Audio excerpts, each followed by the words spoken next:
Well, welcome back to Celtic State of Mind. I'm Paul John Dykes, and today it's Friday afternoon, and I'm joined by Brian Degnan. It's been a wee while, Brian. Welcome back to the show. The good thing is, if you miss a week or two, there is plenty to discuss when you come back.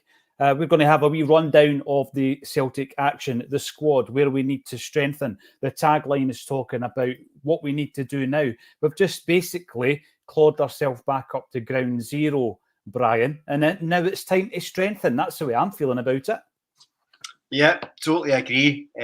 So it was a few weeks ago, the last time I was on, and I said at the time that I was fairly calm about how things were going.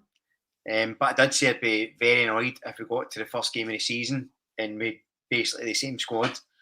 And I'm counting Bernardo and Ida as part of the same squad because they were there last year.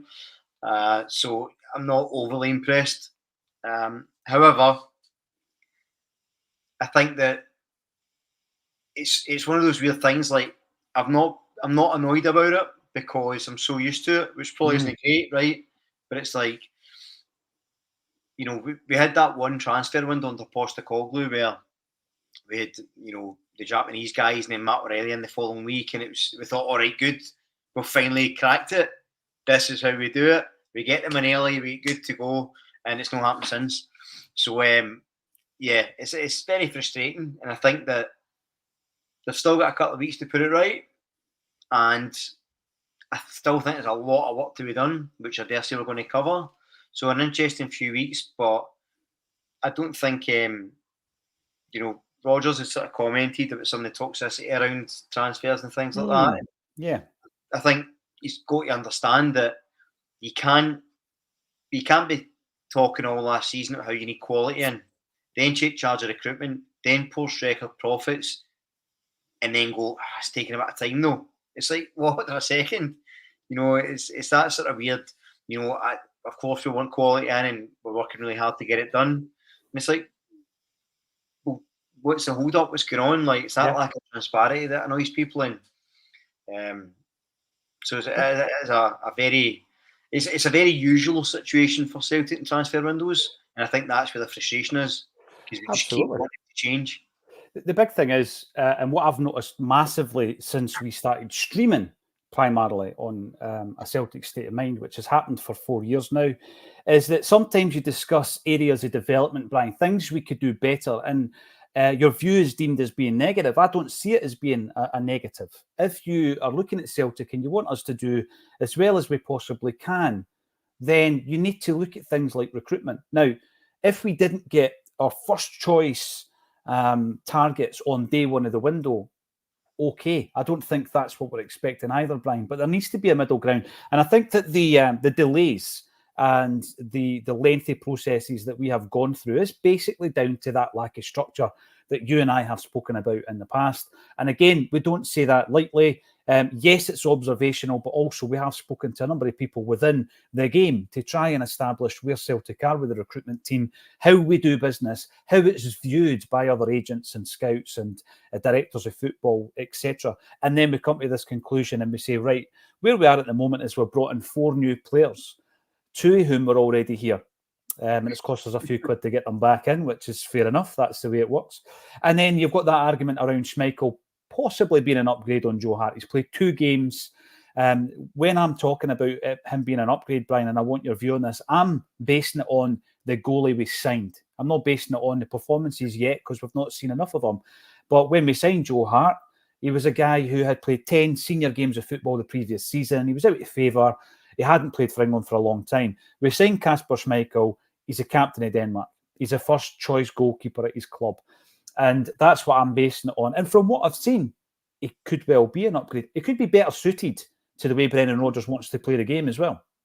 I think so. And I think what you see and what hope he brings is where he's going to be similar to Joe Hart is in that sort of statesman-like quality where he keeps the defenders calm. He's been there and done it. He knows the crack. He's, you know, keep people level. I actually managed to get to the Flag Day game, and I was really keen to watch how he took the ball and how he, you know, under pressure, and he looked considerably calmer than Big Joe. Also, his shot stopping, we saw it a lot in pre-season. We've seen it a lot over the years, is exceptional. So I think that's a good piece of business. But again, you're replacing someone you've lost, and yeah, it might be an upgrade, but you're looking at that, and why did it take so long to get Schmeichel in? Because what winds me up is, and I've spoke before and maybe controversial about allocating blame, and I think some people get away with murder. And what I think is strange is if you're Rodgers, for example, or the scouting team or the board or whoever, and you're looking at last season, a blind man in a dark room wearing sunglasses could tell you we need a left back, we need a centre back, we need another midfielder, a striker, and probably a winger, as well as obviously the new keeper, right? Months ago, Brendan Rodgers, 3 weeks into the job, could probably have told you we need quality. And yet, why are they not, like, surely you could have contacted Schmeichel, the end of last season? We now know we didn't. We didn't. Schmeichel let the cat out the bag, didn't he? Or something, wasn't it? I mean, it's amateur hour stuff. And I don't know if it's an arrogance or a bit of hubris, but it feels very strange just how we do these things, because normally what I would say is, I would think, normally we leave it to the end and we say, we'll offer you this much for the player and hope that nobody else comes in, so they'll eventually just accept the offer or they'll not get anything in the other club. But we spent $9.5 million, allegedly, up to $9.5 million on Adam Ida. Now, that's fair enough, but why not spend that day one transfer window? You know you want him back. You know you're prepared to offer that money. Just do it. I think they panicked, and I think the Norwich have pulled their pants down, and I think it's going to happen more and more. And they might be going, right, well, let's see what happens with Matt O'Reilly. Well, I'll tell you what to do. Why don't we approach the signings as if Matt O'Reilly's staying and spend the 30 odd million we apparently had, and then if it goes, you get it back. Happy days. But don't worry about it just now. Don't hang off. And I think that's what we're doing, if I'm honest. I think we're waiting to see what we get from Matt O'Reilly. Which, again, it's madness to me, because, you've still got, Scales and Taylor is your first choice left centre-back and left-back. And although they've both started the season okay, Taylor in particular, I think, although I still insist he's better in midfield anyway, that's where he seems to play all the time now. So you still need that left-back. Surely it suits Rodgers and the team to get them in and have a good pre-season. Look at the difference in Kuhn this season. Yeah. Having a pre-season under Rodgers. I mean, it's night and day for when he came in late, by the way, in the January transfer window. Mm-hmm. So the proof's in the pudding there. It's literally happened. So it can't be a financial thing, because we've got plenty of money, unless they're negotiating too tightly and penny pinching. It can't be a selection of players, because surely Rodgers must have had in his mind, last January, I'd been saying to players, right, left back, centre back, need a new keeper, get scouting.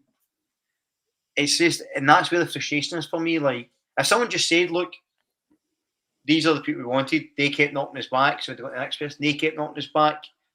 It's a waiting game, but we're on it. I can maybe go, all right, I don't know if I necessarily buy that, but okay. But this sort of radio silence, this sort of, I expect 1 or 2 players in, and it's like, well, we need more than 1 or 2 players for a start. And for a second, I'd like a bit more, something more concrete at the 16th of August. There's a few good points in there. The first one being around the Matt O'Reilly transfer or not. We ran one of the headlines recently, Brian, was around, surely we're not waiting to sell Matt O'Reilly. Our plan this pre-season cannot be around Matt O'Reilly leaving the club. As you say, build it with Matt O'Reilly as part of it. And then if he is to go and someone does meet our evaluation of the player, then we must have the replacements all lined up, 1, 2, and 3. And like you were saying as well, whoever we were interested in January should have still been on the radar coming into the summer months. But there are a lot of names, obviously, who have already been scored off the list. And then new ones are constantly being added. There will be a few surprise additions to that, I'm sure. And there'll be some last-minute things. Like, we know Ida was a last-minute deal in January. And we know, actually, that the turnaround of the Schmeichel deal was very much 3 or 4 days. And then the deal's done. So In terms of the names that are circulating, we're going to have a look at some of them. They're popping up in the comments. We're also going to be talking again about ticket allocations. JP and I touched on this yesterday. The way it's reported, Brian. So you look at how the report comes out. The SPFL are insisting that later on this season, there will be this 5% of the away allocation returning to the Glasgow Derby. But again, this is where we go back to when someone in the Celtic social media department grew a set and started putting out tweets saying we're not half of anything, because we're not, yet we're constantly lumped into issues that don't actually concern us in relation to they're not caused by us. So if there's an agreement between two football clubs, Brian, let's just to get this kind of straight, because it's not been reported in this way by any of the mainstream. There's an agreement in place. Celtic have gone out and spent the required money and got the planning permission to do so, to ensure that the safety measures are in place. If we need to bring an away allocation from Rangers to Celtic Park. So Celtic are good. We're good to go. Everything's up and ready, and we're ready to get back to that 5% agreement that has been reported over the last 48 hours. Rangers aren't.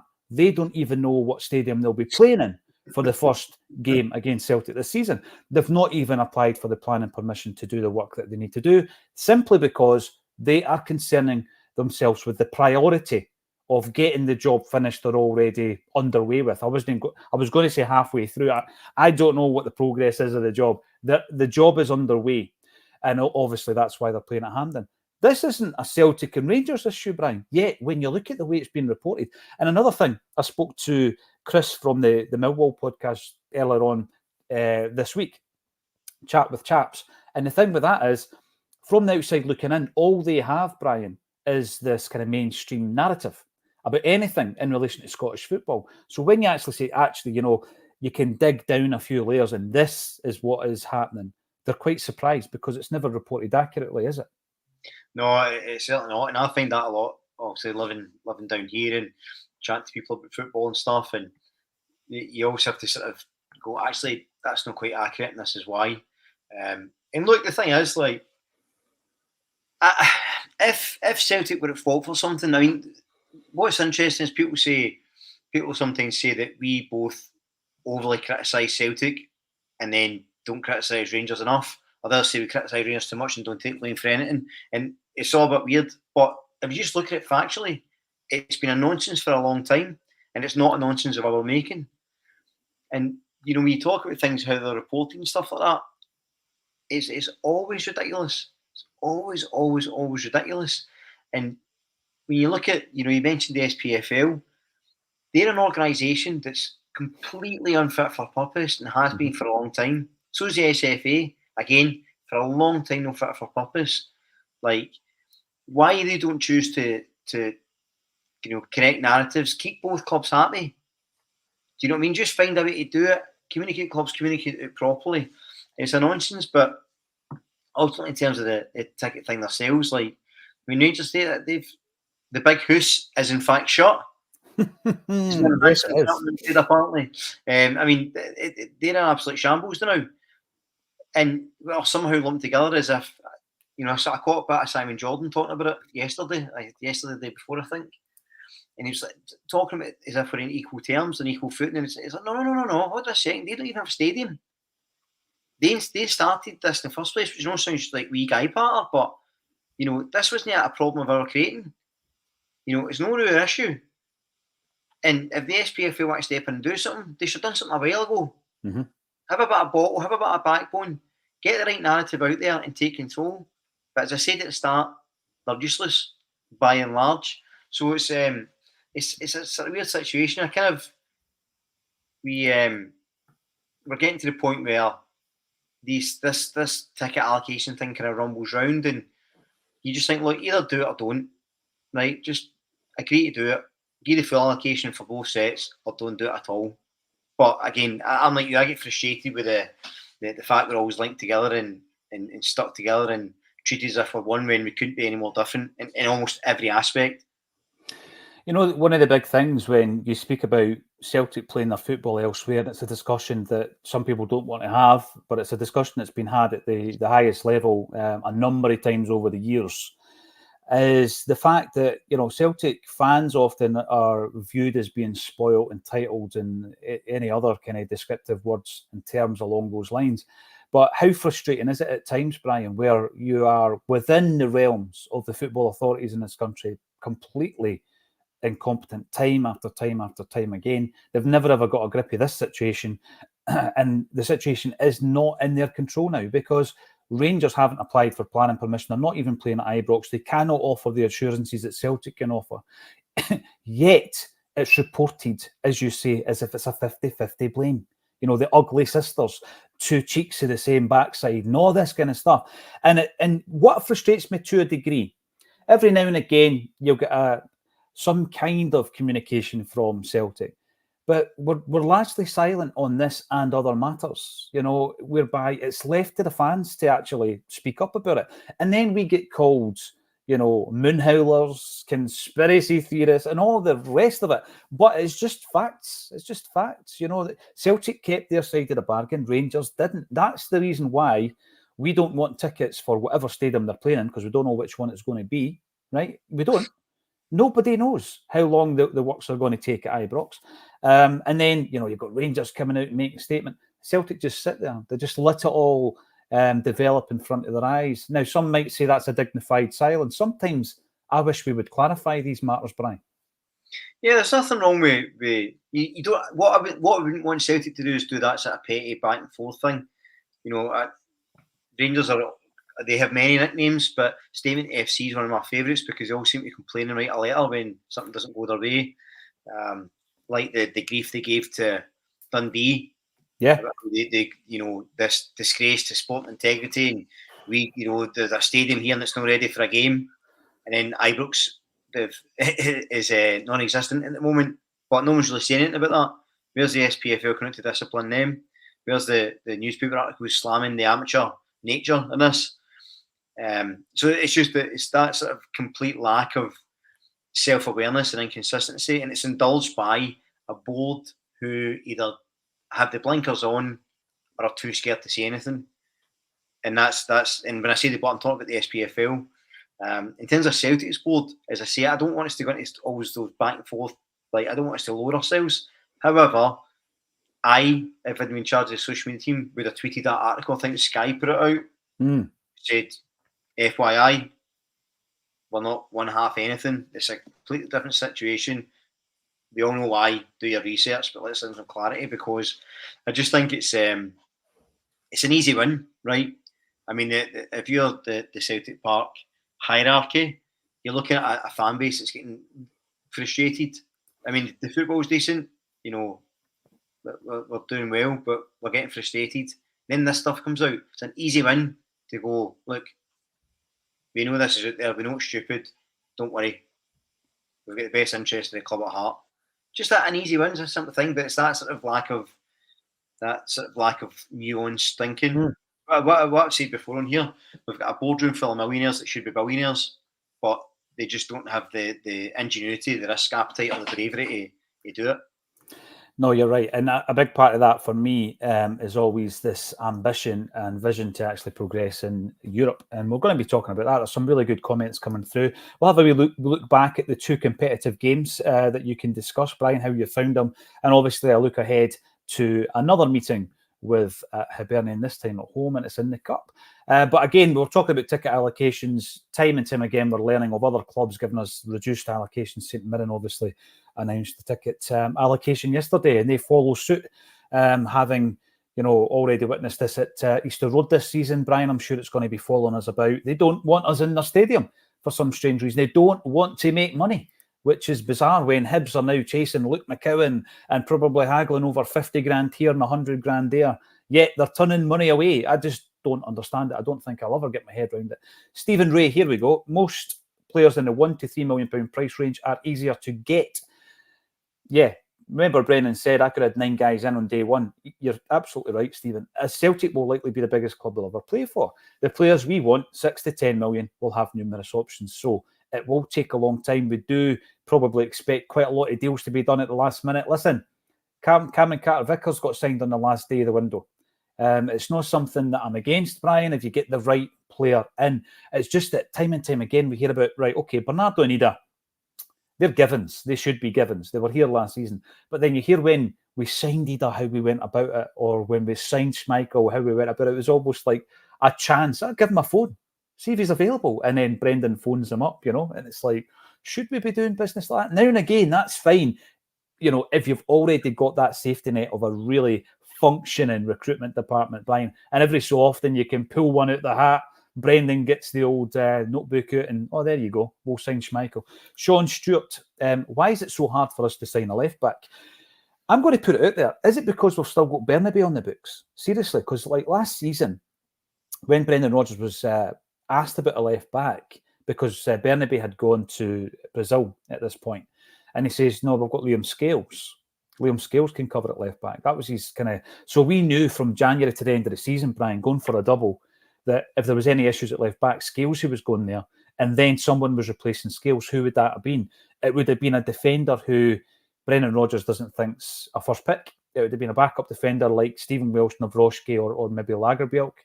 And then in the pre-season, we see that Kobayashi was covering at left back. Are we holding back on a left back? Because how difficult can it be, Brian? And as you said, everybody knows we need one. Is it because we've got that £3.75 million problem, Bernabe, on the books, albeit out on loan at the moment?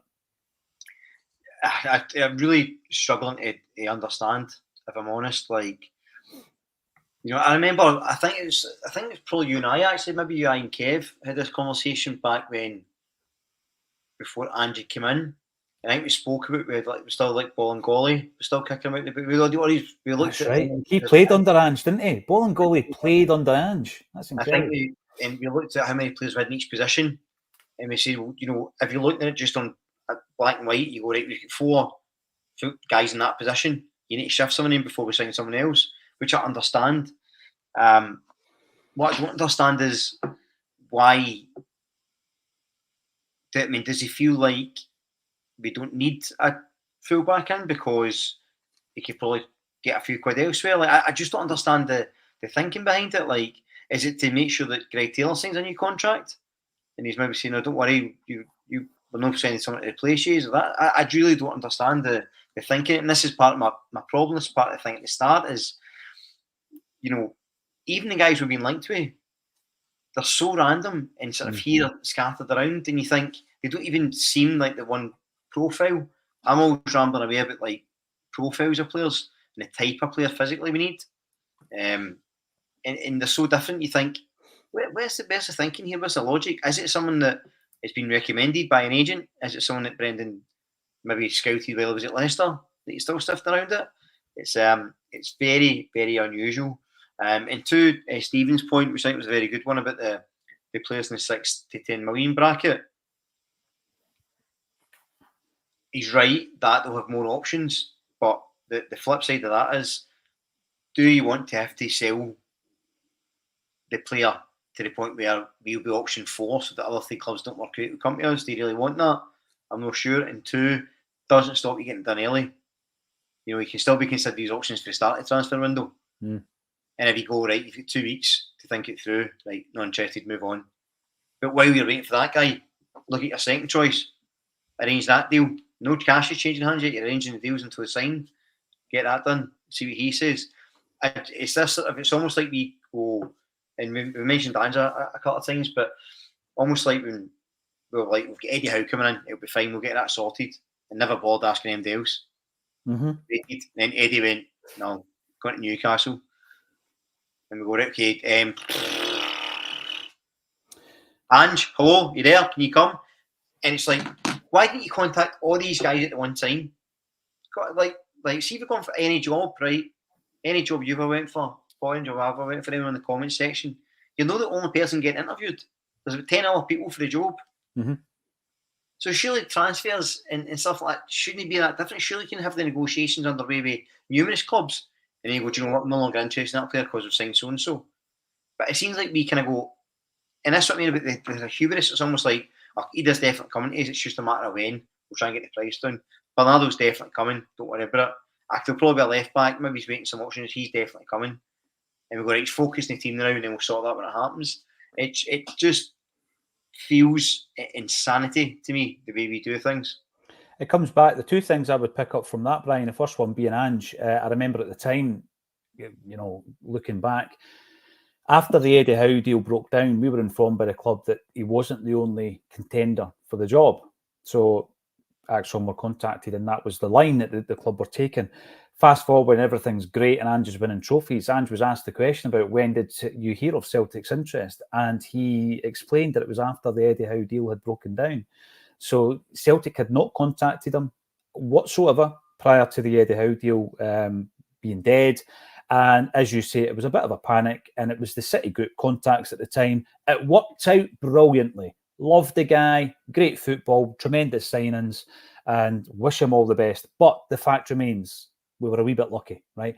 And when it comes to the recruitment side of things, I think the biggest issue here comes right back to the fact that we don't have a head of recruitment.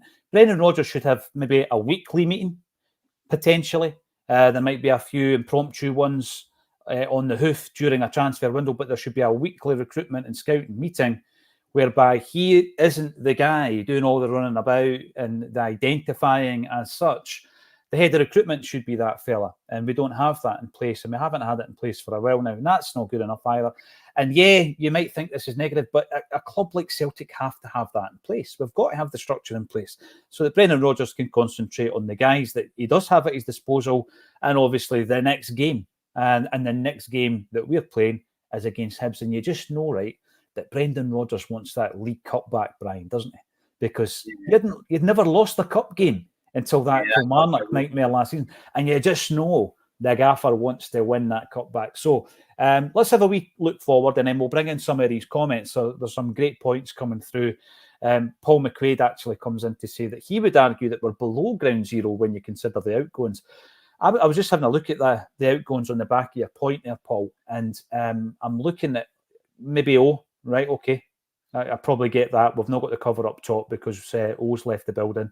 But other than that, I would say, I would say that we are probably at that point where everybody else that has left the building has not really contributed anyway, Brian. A couple of the youngsters maybe we thought would have been in and around the place and the squad, and we know that's not happening. We've spoken long and hard about Vata and Kelly. Kelly will be the next one out the door.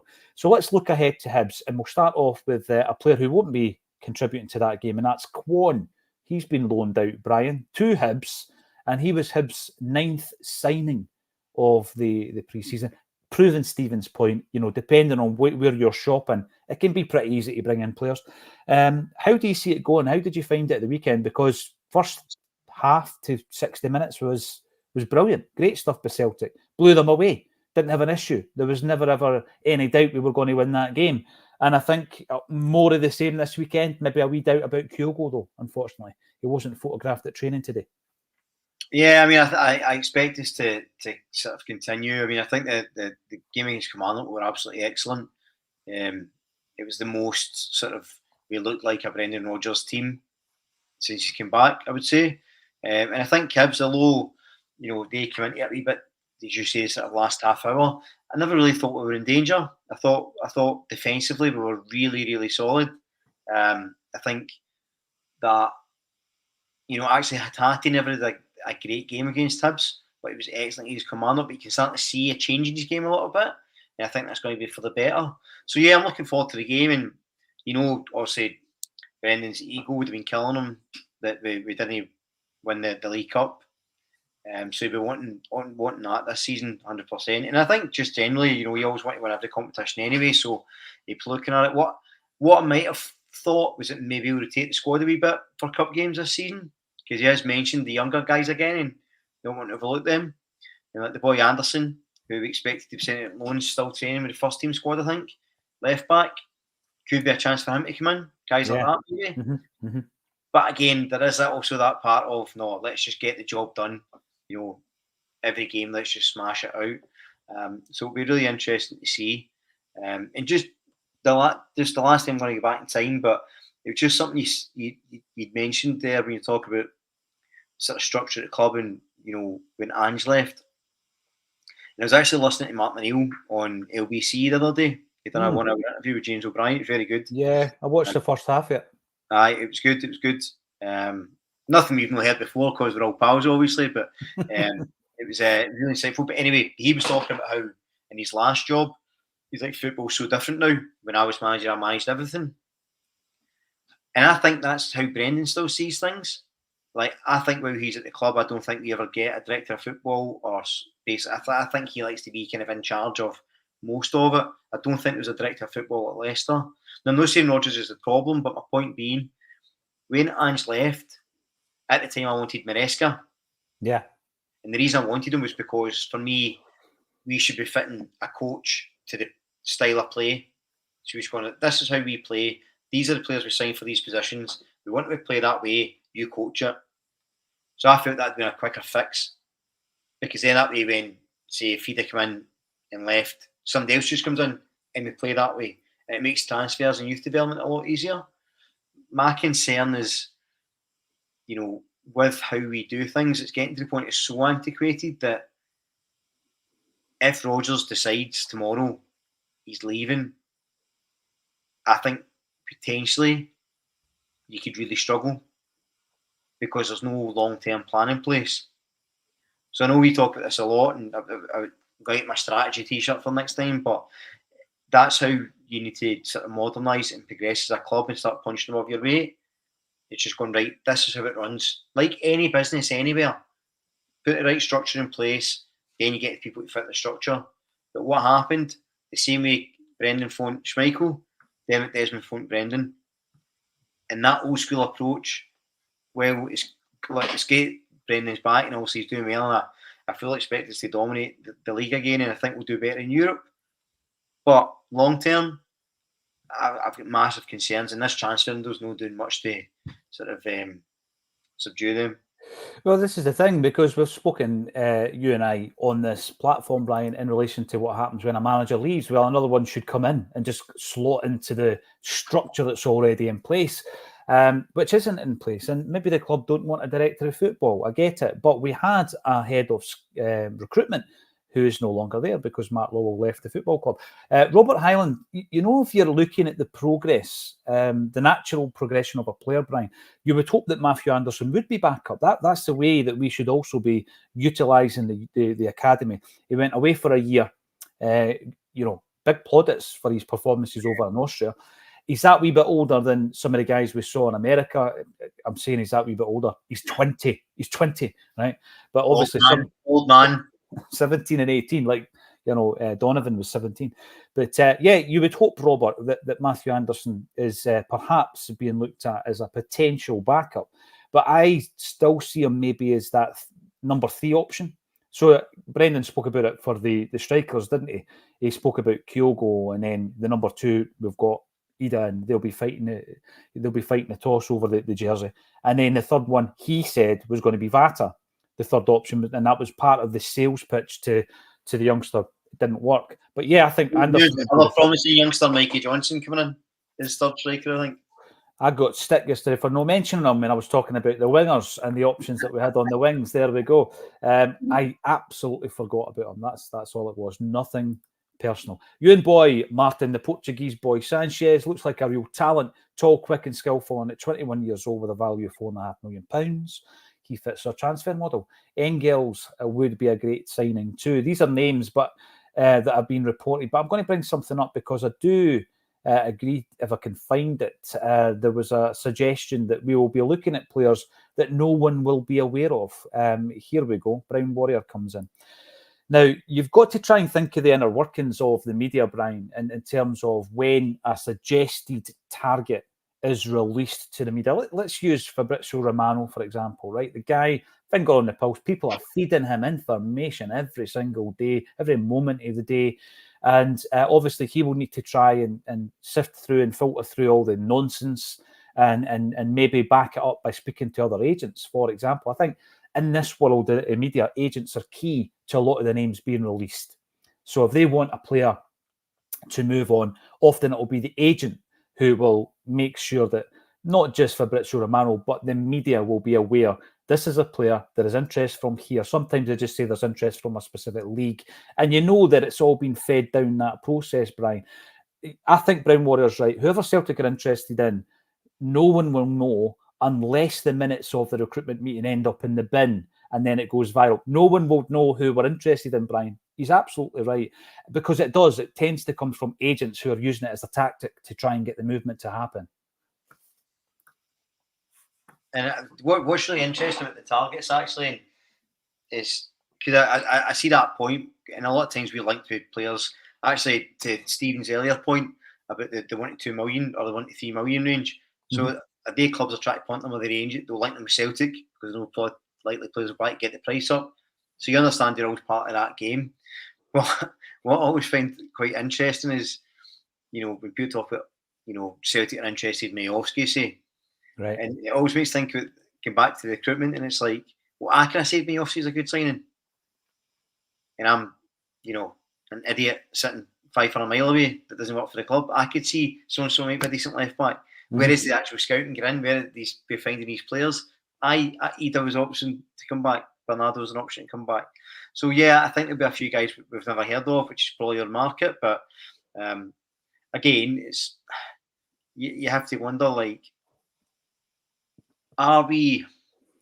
How do I phrase this with it sounding negative? Do we expect too much at times? No fans, but it's a club, and it harkens back slightly to something with Daniel Kelly leaving. And I remember Rodgers was talking about having Lowell, about their attitudes, and this is the expectation, blah blah blah blah. But I wonder if that's just the way younger kids are. I wonder if we're expecting these guys to come through with this ironclad super mentality, really humble, ready to work, all the things that he wants. Does that still exist? And this goes back to my point about us, maybe not adapting with the times. This sort of idea of, we'll get this type of real quality player that's really interested in this or that. Like, I just wondered maybe the way we approach signings and the way we approach things needs to change in terms of the mentality as well. I mean, I'm not saying I just want a player to come in and, mess about, or I'm not saying one of the younger players, if they're not trying, but sometimes that idea of, well, he doesn't quite realise what he's got, and it's like, all right, I get it, but maybe there's a way. Maybe that's just a modern player. Maybe we need to go, like, it's not happy, we don't like it, but that's how the modern player is. Maybe we need to adapt a wee bit accordingly. Listen, I'm going to bring him up, right? Everybody knows he's my favourite player, Tony Ralston, the Brickie. Right, Anthony Ralston, 25 years of age.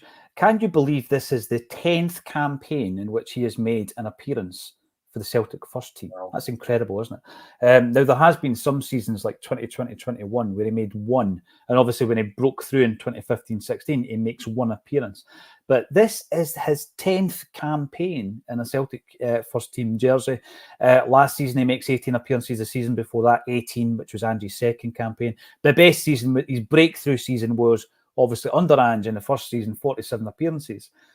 But the reason I'm bringing him up, Brian, is because I bet you in those 10 seasons that he's been a first team player at Celtic, I bet you that there's been a better, more gifted, technically gifted player at right back that's come through Celtic's academy. But I think it's a two-way thing, right? You've got to have the ability and you've got to have the mentality, and you've got to be able to have that discipline and that commitment that Tony Ralston has in spades. I mean, he's got that more than most, right? And he does have talent. There's no way I'm suggesting for a minute that he doesn't, because he does. He hasn't just got there through application, Brian. He's got the talent to back it up. But unless you've got a certain percentage of both these things, you'll not be a Celtic player. And I think what's happened in the not too distant past is there's been a lot of really technically gifted players coming through that have got people excited. Kanamoka Dembele, Ben Doak, and you've got Rocco Vata, Daniel Kelly. And then something alongside that hasn't been right. It hasn't met that threshold that will allow you to become a top pick for Celtic for 10 seasons now. Tony Ralston. Anybody any doubts about Tony? This is his 10th season in the Celtic jersey. And I think that Ralston is a prime example of that other bit you were talking about. The application, the attitude, all these things that actually, if you don't have that internally, you're not going to play for a team like Celtic. There's been some occasions, for example, with Ben Doak, where we've been speaking to people who were involved in and around the movement of Ben Doak for Celtic to Liverpool. It wasn't an attitudinal thing. It was a fact that Celtic Celtic, for me, were too slow to realise the talent that we had on our books, Brian, and they were too slow to actually capitalise on that and get the young kid on a better deal until it was too late. And then you've got a Liverpool coming in, and then, you know, the boy and his family realise, actually, even though they're Celtic mad, there is life outside the Celtic. Before it gets to that point, make sure you're looking after them, make sure they're on the right deals, make sure that's not even a discussion point, and then start nurturing them into the first team. But generally speaking, I think we get excited about a player, but then they clearly don't have all the other things that Rodgers is looking for, and he's called them out for it, hasn't he? And that's where it's sort of, and I'm not like I don't know that Daniel Kelly, Rocco Bata, guys like that will go on and have stellar careers. And there's a lot of people left Celtic and never done any better. If anything, their careers went kind of down the drain a wee bit.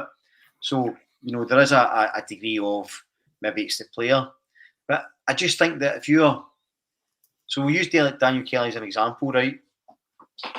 Just I don't know the boy personally, and you know I don't think it's a great loss. But if you're him and you're playing a couple of first team games, you know you're good enough to play in Scotland, right? Are we saying to him, well, you need to prove even more? You need to prove this extra thing. You need to prove this. So it's like maybe the development thing, we're expecting too much in that first instance. So maybe if there's an attitude of, you know, maybe why am I not playing or whatever, instead of going, right, your attitude's bad, I still think we should be giving them the chance to develop mentally as well as physically and gain the opportunities and saying, look, you're going to get 5 games this season. I expect in these 5 games to get these things done. You know, you need to be covering a certain distance, you need to be certain tackles, crawl, whatever the metric is, right? And then if they don't want to do it or they're not performing, you make the decision. But I think a lot of teams were like, I don't know about that boy's attitude, and he's binned with it. Because if I'm a young player and I'm looking at guys in the SPFL and I'm thinking, I'm better than him. I'm looking at guys in the squad. If I'm a winger and I'm looking at Yang and I'm going, we keep talking about this raw talent, I'm better than him. And I'm not going to even the chance. My attitude's probably not going to be great either. It doesn't mean it wouldn't be great if I was in. So I just think, like, I'm not blaming Rodgers, and I'm not saying that any of these players specifically that have left are going to be the next big thing. But I just think, you know, we've got this pathway manager in Darnell Day. I just think unless we're really incentivising them to improve their attitude and to really commit, I just don't. I think we're going to be in this resolving door of maybe one player coming through. And just going back to Anderson, to my earlier point about communication, if Rodgers said, look, we really saw left backs an area we need to improve, but actually this boy's come in, he's changed my mind, he's the backup for the season, I'd take it. I might not be overly happy, I might have concerns about Europe, but at least he goes, right, okay, that's your plan, you've got a plan, let's see how the boy does. And then if it goes wrong signing someone in January, I would accept that. But again, it's all that conjecture. You just don't know what's going on. And this is not new, and it's definitely not a Celtic issue. Speaking to people in and around the Quality Street gang, for example, there were players with supreme talents who never made it at Celtic, and a lot of that was down to the indiscipline at the time. And if you've read the book, which is out there, it talks to the guys, and they've got deep regrets, Brian, looking back, because they had the opportunity to be part of that group of players who were sensational in the 1970s, and many thought should have won another European Cup for Celtic. And I remember Danny McGrain saying that, you know, Jock Stein was the type of person who would maybe tell you twice, but after that, he's not telling you again, because if you're not going to take it on board, he's going to use his time and energy elsewhere. And then you fast forward to, I was watching, and I would recommend it actually, Killian Sheridan has got a podcast. He's not been active recently, but there was an episode with Simon Ferry. And Simon Ferry, obviously, as the guest, knew Killian from the younger days at Celtic, and they're talking about Tommy Burns. And one man's influence, Brian, in relation to virtually any young guy that's ever been in his presence or worked underneath Tommy, you know, has got so much respect for him. And they talk about not only what they implemented in their football careers and in the good habits that Tommy instilled in them, but in their lives. And all these years later, you've now got Simon Ferry, who's had his football career, and he's now looking back. And he was talking about Tommy in those terms, where it was like everybody looked up to Tommy Burns. And Tommy was very much about how you lived your life as a human being, and it was all about keeping your feet on the ground and that kind of thing. But Simon Ferry, interestingly enough, also spoke about the fact that if you were the straight-laced guy, right, in his day, then you would get a bit of a hard time for that, Brian. If you were the guy who was doing everything you were told and spending time in the gym and trying to improve, then it was almost as if you could be like the outcast in the group. But if you were messing about and being one of the boys and all this kind of stuff, you were a good guy kind of thing. And that really struck home to me, because I'm thinking, this is Celtic.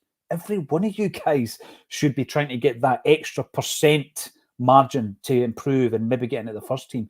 And he went on, Simon Ferry, to talk about his deep regret for not doing more and not trying harder. He said in all the time he was at Celtic, all the years he was at Celtic, not once did he choose to go to the gym and do extra work. Not once. And I bet you there are a lot more guys in that position whose experiences are similar. See, on that, Paul, so I agree. I mean, I think football's changed a lot, to be fair, as well, but that's incumbent on the current youth academy staff to identify that and go, "We man, get in there and do more work." Aye. These guys need to be guided as well. Like, it's all right, like, well, you want a player to be doing the extra work, and there's a guy who played for Motherwell,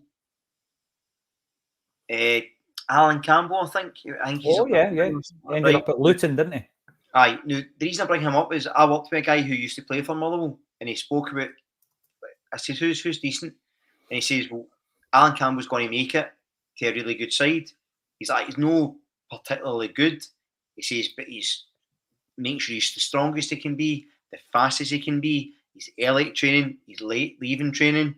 He eats right, he doesn't go out, all that stuff, and he's like, he'll make it at a decent level, despite the fact he's not that good. So, I mean, that's great for him, right? But for our youth players, surely somebody should be saying, right, lads, make sure this is your diet, make sure this is what you're doing, make sure this is extra, you know, if you're a centre back in the modern game, you need to make sure you're explosive. So do the training to get the thighs bigger and stronger, get a bit extra. There's got to be other people guiding there, like that cultural aspect as well. It can't just be on these young guys, because they're just young guys and they're stupid. I mean, I'm 40 years old. When I was 30 years old, I was an idiot. When I was 20 years old, nobody would have talked to me because I was a super idiot. So I can only imagine I'm 16, 17, and I've got loads of money coming in and I play for Celtic, how it would be. So I think sometimes we forget the human aspect. And actually, just when you mentioned Tommy, I was up in Glasgow, I had the chance to sit with One, Lawrence, and had a conversation with Paddy Lavery. Big shout out to the three guys in the comments section. To the three guys. But what was brilliant is, we were talking about Celtic, obviously, after a few Johnny Walker Green labels, and I was saying 3 things that I can't get my head around Celtic have never done is 1, put a statue up of Fergus McCann, 2, do more to help St Mary's, and 3, name Lennoxtown after Tommy Burns. Mm-hmm. I mean, it's 3 things I can never quite understand why they don't just do it. Like, it always riles me. Whenever I hear somebody talk to Tommy, I have to bring that up, because, you know, it kills me, because it's such an easy win. It's such a logical, nice thing to do, and I hate the fact we don't do it. Well, it seems almost like a given. By the way, whilst we've been on live, there has been a statement made by Celtic. Statement FC! Yes. There we go. Here we go. Quite a short one. Quite a short statement. But it did land at 1:07 p.m. today. Across a number of months, Celtic have completed all necessary works with regard to accommodating away supporters for derby matches. Without a guarantee that our supporters could attend Ibrox in January, however, unfortunately, we were not in a position to allocate tickets to away supporters at Celtic Park for the forthcoming match in September. We will continue to engage with all parties to seek a satisfactory solution. Now, that's all we were kind of talking about at the top of the show, Brian. You just come out, you clarify it. Aye. Don't start lumping us in with this issue that's been created by one club. Don't lump us in with it. And that's all you need. Short wee statement. Actually, this is our position. Yeah. And they've done that. Yep. That's good, and that's what they should have been doing. It's just, as you say, just that clarity to say, well, let's just be clear. That's all you need to do, and then you can leave it there. Aye. So the press team have been watching Acsom. Moving on, that's a joke, tongue in cheek. It's not ego, seriously. Kevin Graham put, McCowan is the new Barry Robson. Pass it on. Right. The reason I'm bringing that up, I want to talk about Matt O'Reilly, obviously, but I want to talk about Luke McCowan. A lot of talk surrounding this player.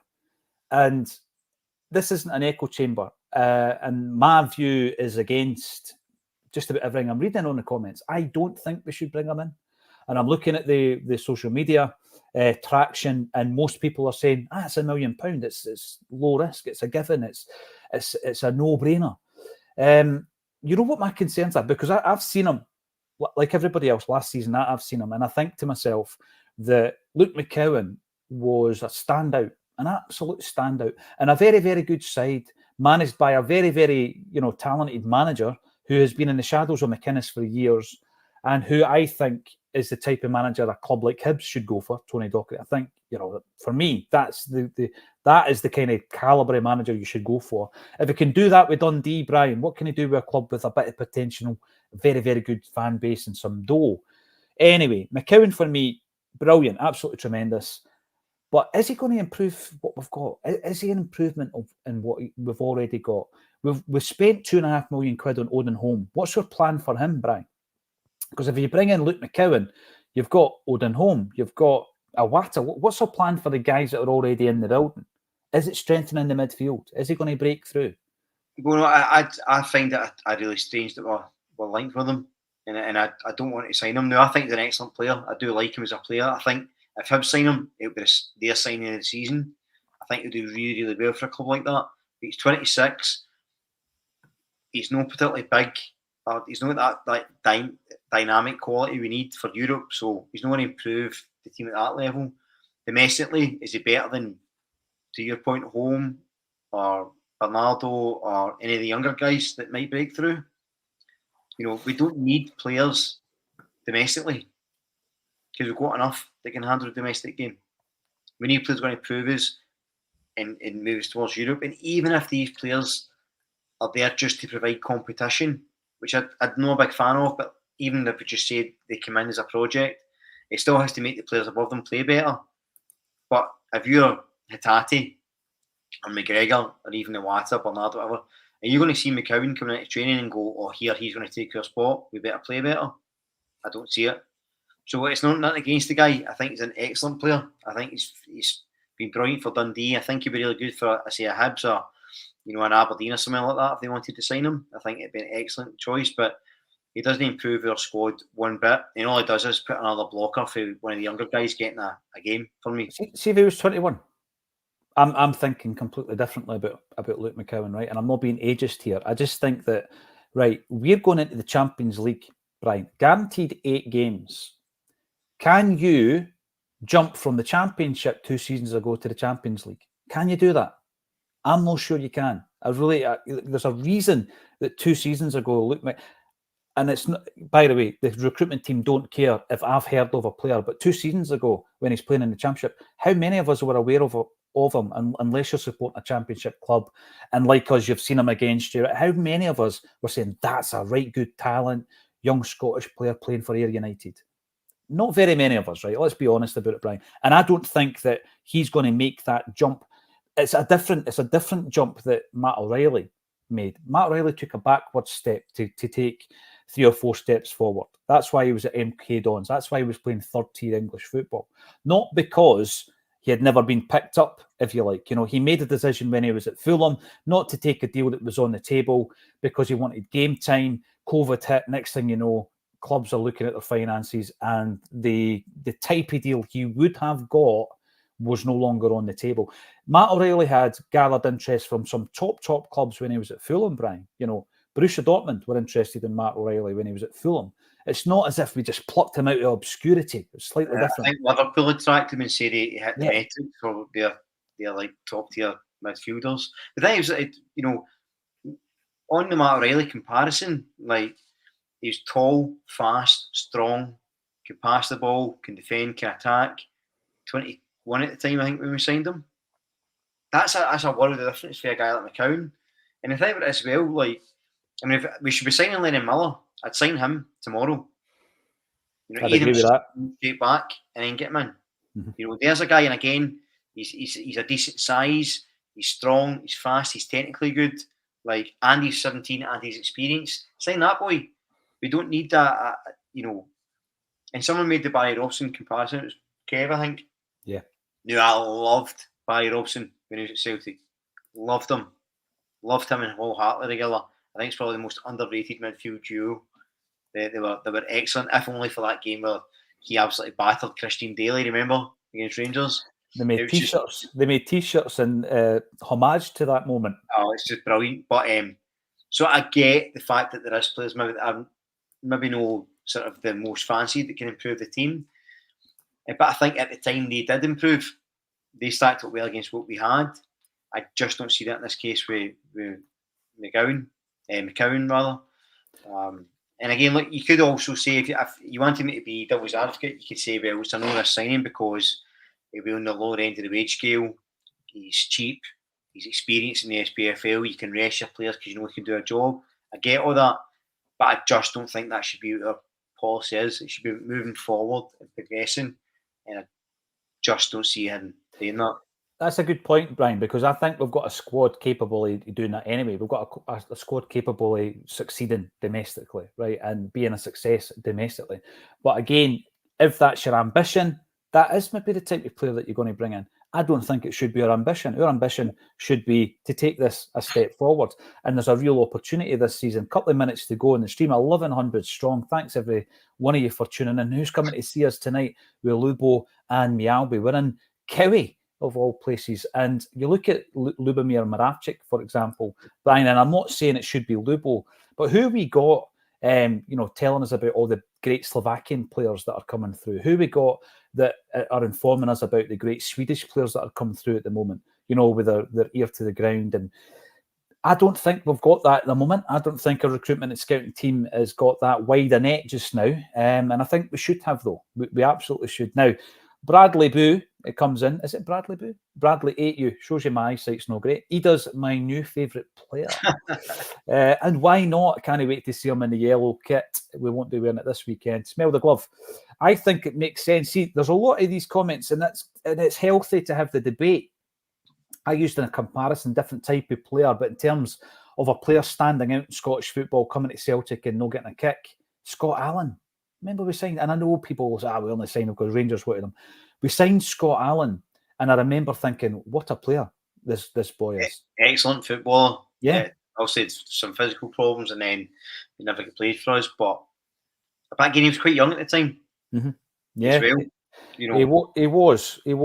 But smell the glove, listen, happy to be proved wrong. If he comes in, absolutely bosses it. And Brian and I are doing a post-match, and he's just, scored a cracking goal against Man City. I'll take it all back. I think it makes sense to get 26-year-old McCowan in for the squad and loan out Home for the season to get a lot of game time. I do wonder about Home, because Home was in the same breath as Lavelle when Rodgers was talking about, I know the level and these guys aren't at it. Remember during the pre-season, it was almost as if, listen, they've maybe showed up all right against United in Queen's Park, but I'm not so sure about them. Where do you think that leaves the likes of Odin Home? Yeah, it's really interesting one. I'm always quite impressed when I see him. I think it's a real good footballer there. I really do. I just don't know if he's the right footballer. So, see with David Turnbull, I was a massive fan of Turnbull. I think he's an excellent technical footballer. Really like him, but he didn't quite fit us. Yeah, I wonder if Holmes the same. I think for me, it's the physicality side, because he's quite slight. He's a decent height, actually. I think he's 5'10", 5'11". He's decent height for a midfielder, but I think he's quite slight. I'm not sure he's particularly pacey, but technically I think he's excellent. I think there's a player there. So, yeah, do you quite lost his loan amount? And in which case, that's not a bad point. Maybe McCowan could come in to cover. I still think there's somebody there we should be given the chance to.